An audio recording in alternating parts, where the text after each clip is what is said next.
ایک دن سرکار نے فرمایا، حضرت انس بن مالک کہتے ہیں حضور نے فرمایا بھی سارا دن نہ بیٹھے رہا کرو، وقفے سے ملا کرو، وقفے سے محبت بڑھتی ہے، وقفے سے ملا کرو محبت بڑھتی ہے۔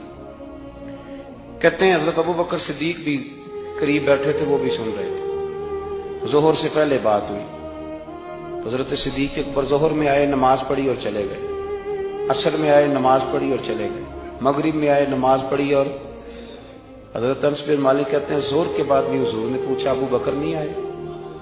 دیکھ بھی لیا ہے، آئے بھی ہیں، لیکن فرمایا وہ تو نماز میں آیا تھا نا، ادھر نہیں آیا۔ عصر کے بعد پھر پوچھا ابو بکر نہیں آئے؟ آپ ذرا کبھی اس لذت کو محسوس تو کریں، ذرا دیکھیں تو صحیح ہے کیا ہو رہا۔ تیسری دفعہ مغرب کے بعد پوچھا انس یار ابو بکر نہیں آیا؟ تو حضرت انس بن مالک کہتے ہیں میں خادم تھا، قریب رہتا تھا، میں دوڑا گیا ابو بکر کے دروازے پہ دستک دی، میں نے کہا کیا کرتے ہو؟ حضور نے 3 دفعہ پوچھ لیا آئے نہیں؟ کہتے صدیق اکبر دوڑے آئے، حاضر خدمت ہوئے، حضور حکم ہو۔ کہا یار تو سارا دن میرے پاس بیٹھا ہی نہیں، تو آیا ہی نہیں، تو نظر ہی نہیں آیا۔ عرض کی حضور آپ نے تو فرمایا تھا وقفے سے ملا کرو محبت بڑھتی ہے۔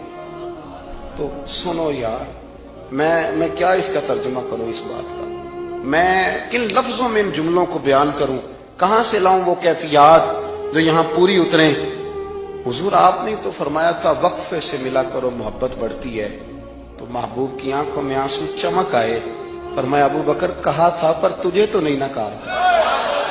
اور یار کہا تھا کچھ لوگوں سے، تجھے تھوڑی کہا تھا تو نہ جایا کر، تو یہی رہا کر، تو رہا کر یار، تو رہتا ہے تو میرا دل لگا رہتا ہے۔ اور یار آپ سمجھے تو صحیح، آپ ذرا محسوس تو کریں، ایک باری میری آنکھیاں چوں اونا نے اتھرو پونجے سن، ہن مینوں چسکا پی گیا رونے دا، ہن مینوں چسکا پی گیا رونے دا، تے ہر ویلے آہو زاری دا۔ آپ ذرا اس لذت کو تو لیں۔ حضور نے فرمایا تو نہ جایا کر۔ آپ دیکھیں نا، میں آپ نے بات سنی ہوئی ہے، صرف اشارہ دینا ہے۔ حضرت صدیق اکبر نے یہ نہیں کہا تھا کہ لے جانا اور میری بڑی مقام ہے، حضور تمہیں پتہ ہے میرے بارے میں کیا کیا کہا کرتے تھے، مجھے گنبد میں دفن کر دینا، یہ نہیں کہا۔ پر میں لے جانا دروازے پہ رکھ دے گا، اگر دروازہ کھول، انہوں نے خالی دروازہ کھولنے کی بات کی تھی، تفسیر کبیر ساری پڑھ لیا، اگر دروازہ کھول جائے تو دفن کرنا، ورنہ جنت البقیع میں، فرمایا میں اس پہ بھی راضی ہوں، جنت البقیع میں دفن کر دینا۔ لیکن مولا علی کہتے ہیں ہم نے تو صرف رکھا تھا، اور ہم نے عرض کی حضور ابو بکر حاضر ہے۔ انہوں نے کہا تھا اگر دروازہ خود بخود کھل جائے تو رکھ دینا۔ کہتے ہیں انہوں نے تو صرف دروازے کی بات کی تھی، لیکن گنبد کا صرف دروازہ نہیں کھلا، اندر سے آواز بھی آئی، اندر سے آواز بھی آئی، لے او سجنا اساں توڑ نہیں پائی، لے سجنا اساں توڑ نہیں بھائی۔ اور درویش کہنے لگے پانی پرن سہیلیاں رنگا رنگ کڑے، اسی تے پریا اس دا جانیے جس دا توڑ چڑھے۔ آواز آئی دیر نہ کرو، حبیب کو حبیب کے ساتھ ملا دو، لاؤ قریب کرو۔ جتنا قریب رہے قربت بڑی، پیار بڑا، بات سمیٹنے لگاؤں، ادب بھی بڑا۔ اور پتہ کس طرح ادب کرتے تھے؟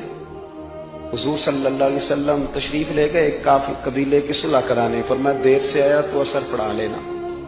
صحابہ کو پتا تھا کہ جب حضور نہیں ہوں گے تو جماعت کون کرائے گا۔ حضرت بلال نے اقامت پڑھی، صدیق اکبر نماز پڑھانے لگے، حضور تشریف لے آئے، لوگوں نے ہاتھ پہ ہاتھ مار کے حضرت صدیق کو بتایا کہ آ گئے ہیں حضور۔ اللہ کے محبوب کے لیے رستہ بن گیا، نماز کے بیچ میں رستہ بن رہا ہے، صفیں توڑ رہے ہیں صحابہ، حضور کو رستہ دے رہے ہیں، صفیں ٹوٹتی رہیں پر نماز کسی کی بھی نہیں ٹوٹی، صفیں ٹوٹتی رہیں نماز نہیں ٹوٹی۔ حضور پہلی صف میں پہنچ گئے تو جناب صدیق اکبر نے ایک قدم پیچھے ہٹایا۔ ہم نے سنا ساری زندگی یہی ہے کہ حکم آ جائے تو وہ ادب پر فوقیت رکھتا ہے۔ ایک قدم حضرت صدیق اکبر نے پیچھے ہٹایا تو حضور نے فرمایا ابو بکر نماز پڑھاؤ۔ انہوں نے ایک اور پیچھے ہٹایا، ابو بکر نماز پڑھاؤ۔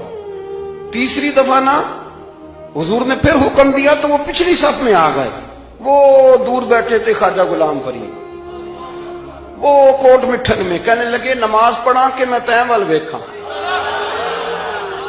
نماز پڑھا کہ میں تیں ول ویکھاں، مینوں کعبہ بھول گیا بھول گئیاں نی سب سوم صلاتاں اکو یار دا فکر پہ آئی نماز پڑھا کہ میں تیں ول دیکھا اور اقبال کہنے لگے اذان تو ازل سے تیرے عشق کا ترانہ بنو اور یہ نماز تو اس کے نظارے کا ایک بہانہ بنا نماز پڑھا کہ میں تیں ول دیکھا انتقابہ بھول گیا نبی پاک صلی اللہ علیہ وسلم اگلی صف میں کھڑے ہوئے مصلی پہ جماعت کرائی نماز کے بعد حضور نے نا مسکرا کے پوچھا ابو بکر میں نے 3 دفعہ کہا تھا کیوں نہیں نماز پڑھائی پھر بھی لفظ کوئی نہیں جملہ کوئی نہیں اتحیات کی حالت میں بیٹھے تھے تو ہاتھ باندھ دیا کیا جملے کہے کیا شان ہے کہنے لگے حضور اب ابو قحافہ کے بیٹے کی اتنی جرت بھی نہیں کہ مدینے والے رسول کو جماعت کرائے اتنا